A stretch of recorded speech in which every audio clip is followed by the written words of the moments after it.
You're listening to Children's Health Checkup, where we answer parents' most common questions about raising healthy and happy kids. I'm Bill Klaproth, and on this episode, we'll talk about celiac disease in children. How common is it? What are the signs? And how is it treated? With our expert, Dr. Michelle Alkali, pediatric gastroenterologist and director of the Pediatric Celiac Program at Children's Health and assistant professor at UT Southwestern Medical Center. Dr. Alkali, thank you so much for your time. So first off, what is celiac disease and what causes it? Well, celiac disease is an abnormal immune reaction to gluten. This is the protein found in wheat, rye, and barley.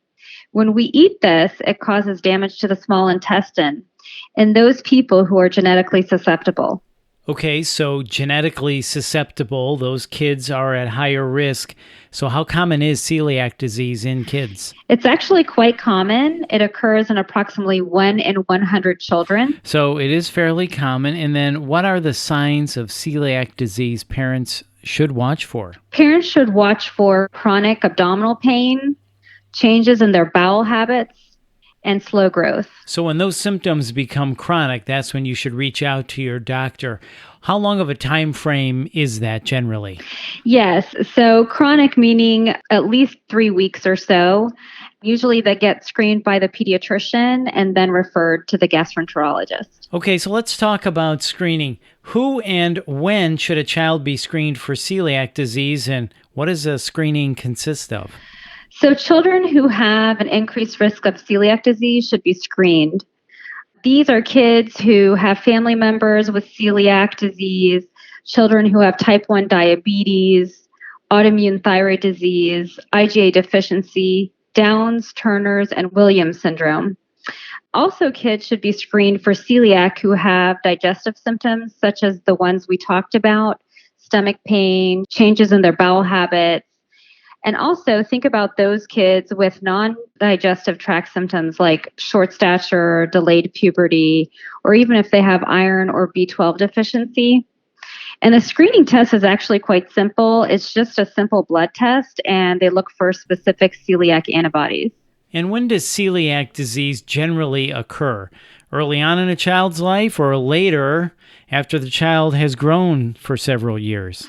So actually, you have to be exposed to gluten, thus ingest it. So this doesn't usually occur until about 6 months of age when the kids are fed cereals that have gluten in it. So we usually do not screen for celiac disease before 6 months of age.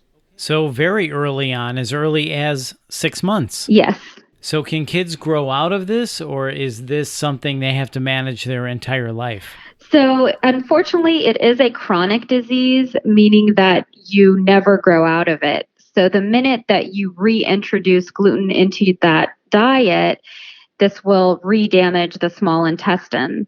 It is usually reversible once you take the gluten out of the diet, but unfortunately, you can't grow out of it. Okay.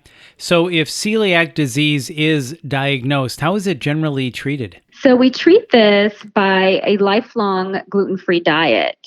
The diet is quite difficult, so you should have access to a dietitian who can educate you about the diet. So Dr. Alkali, as we wrap up, do you have any advice for patient families who are facing a celiac disease diagnosis? Yes, being diagnosed with celiac initially could be very overwhelming. It not only affects the child, but affects the entire family. Eliminating the gluten really requires a major lifestyle change for everybody, but it does become easier with time and practice. So it's really helpful if you have a very good nutritionist or dietitian and a good gastroenterologist to help guide these families one step at a time. There's also a lot of free smartphone applications such as Find Me Gluten Free, and this helps locate gluten-free restaurants. They even have free scanners to scan groceries, and that'll check if they have gluten content or not.